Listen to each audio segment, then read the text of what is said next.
दूसरी तरफ एक मंदिर में एक बुढ़िया पूजा करने के लिए आती है। तभी उस बुढ़िया के सामने एक भिखारी आ जाता है और वह कहने लगता है कि अरे दादी अम्मा, मुझे कुछ पैसे दे दीजिए। मैं रोज़ दिन इसी मंदिर के पास रहता हूँ और मेरी यही आशा है कि आप मुझे कुछ भिक्षा दे देंगे।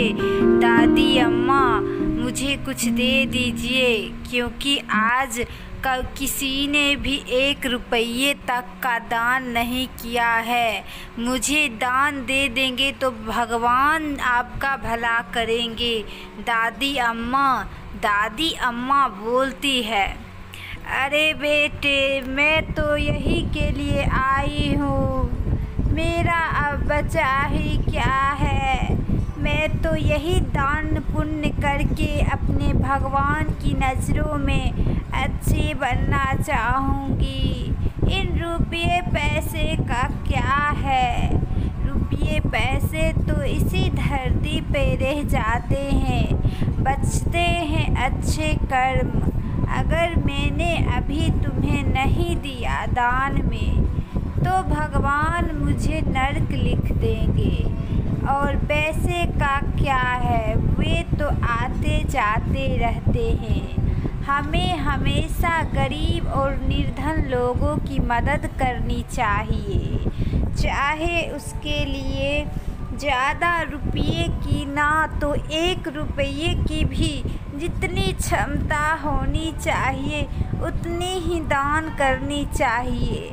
पर दान करने से अच्छे कर्मों की पहचान होती है बेटी। मैं तो प्रत्येक दिन आती हूँ इस मंदिर में पूजा करने के लिए, तब तो तुम दिखाई नहीं देते हो। तभी वह बोलता है, दादी अम्मा, मैं पास के मंदिर में जाता था, लेकिन वहाँ पे अन्य भिखारी आकर के उन्होंने मुझे भगा दिया और कहा कि ये मेरे जगह हो गए हैं, अब से तुम यहाँ पे भीख नहीं मांगोगे।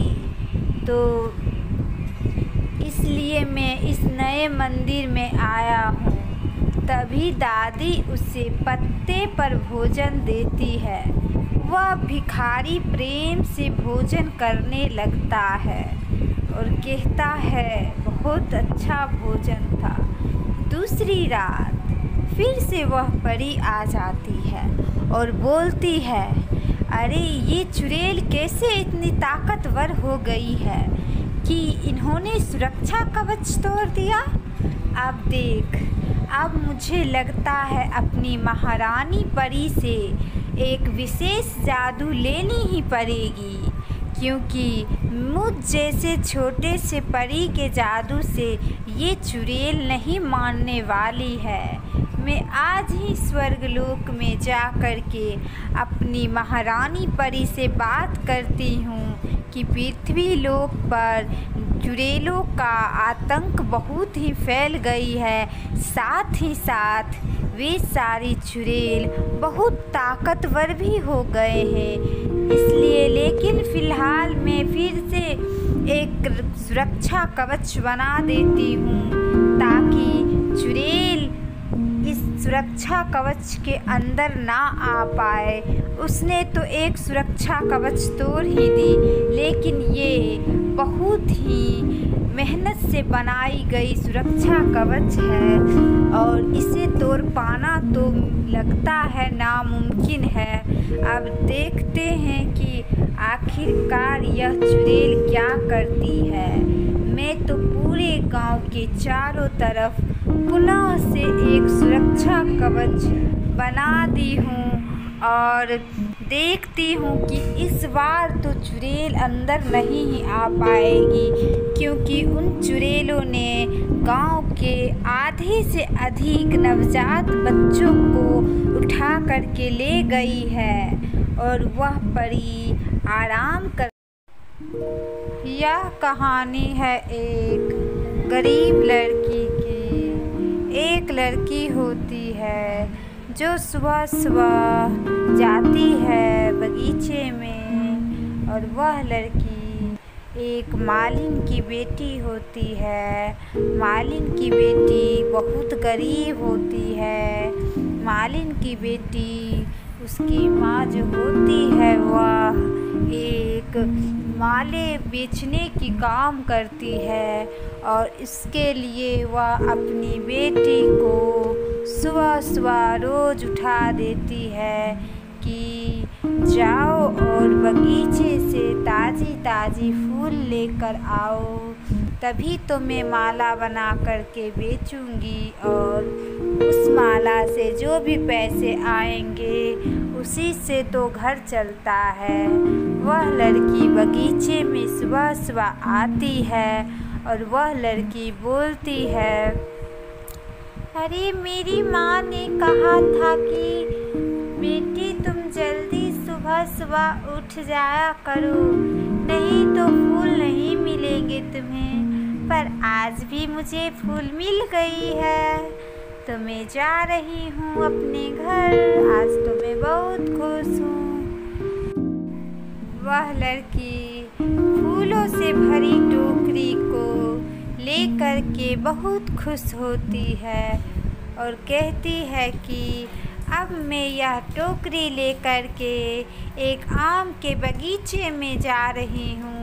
और वह लड़की आम के बगीचे में चली जाती है और बोलती है, अरे वाह, कितने सुंदर सुंदर आम लगे हैं इन बगीचों में। मेरा तो मन देखकर ही बहुत खुश हो गया।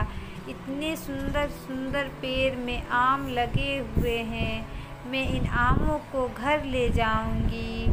और वह लड़की घर चली जाती है और उसकी माँ किसी दूसरे के घर पे काम करने को जाया करती थी, और वह लड़की घर में खाना बना लेती है और खुद खाना खाती है, और अपनी माँ के लिए भी वह खाना रखती है। और वह लड़की भोजन करके बोलती है, अरे वाह, कितने सुंदर मैंने आज भोजन बनाए हैं। मेरी भी माँ देखेगी भोजन को तो बहुत प्रसन्न होगी। अरे आज इतना सारा काम कर कर के मैं तो थक गई हूँ, मुझे तो नींद आ रही है, क्या करूं, अभी तक माँ आई नहीं है।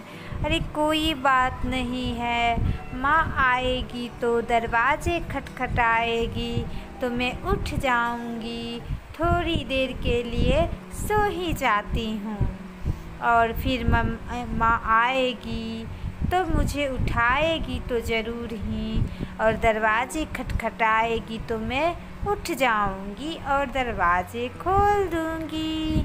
लेकिन उससे पहले तो मैं कुछ देर सो जाती हूँ, जिससे मुझे बहुत अच्छा लगेगा, क्योंकि खाना खाने के बाद तो आलस आने लगती है और मन भी करता है कि सो जाएं, और क्या करें, सो ही जाते हैं।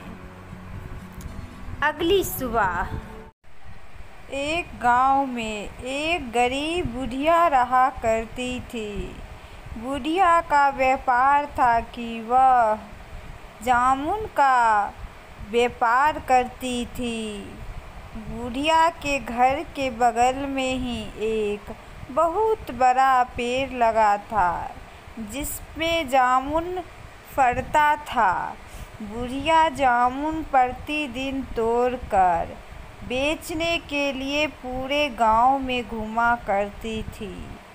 एक दिन बुढ़िया एक गमले में भर के जामुन, जो कि बहुत महंगे हो गए थे, आजकल तो सारे लोग जामुन के पेड़ को कटवा देते हैं, क्योंकि बहुत लोगों का कहना होता है कि जामुन के पेड़ पर चुड़ैल रहा करती है।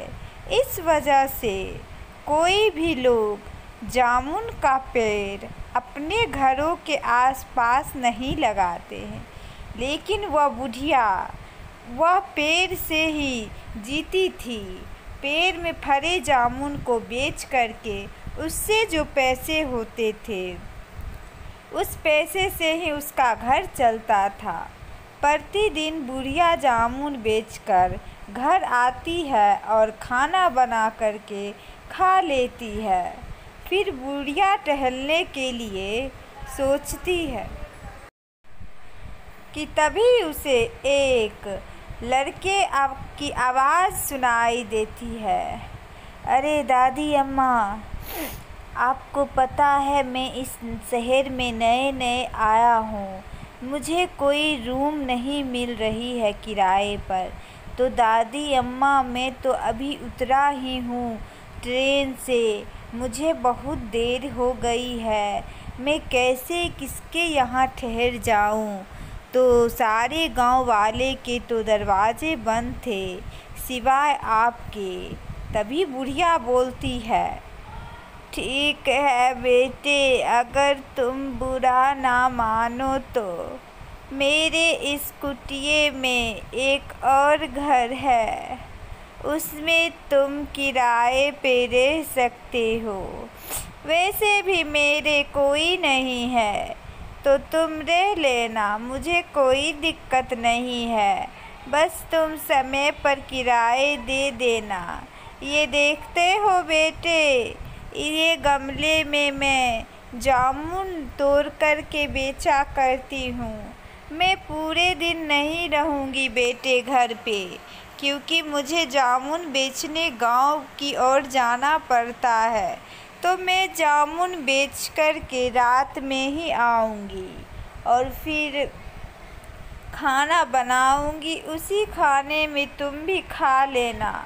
और रही खर्चे की बात, तो तुम भी ठहरे एक सरकारी नौकरी वाले, तुम्हें जो उचित लगे वो पैसे दे देना, नहीं तो तुम सामान ही ला करके दे देना।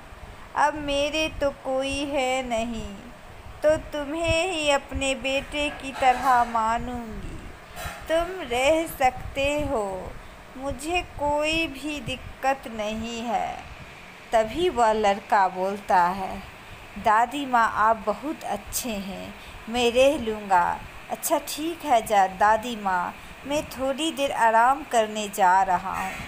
तभी वह लड़का चला जाता है रूम में। तभी दादी बोलती है, चलो अच्छा हुआ अकेले रह रही थी, अब तो बहुत अच्छा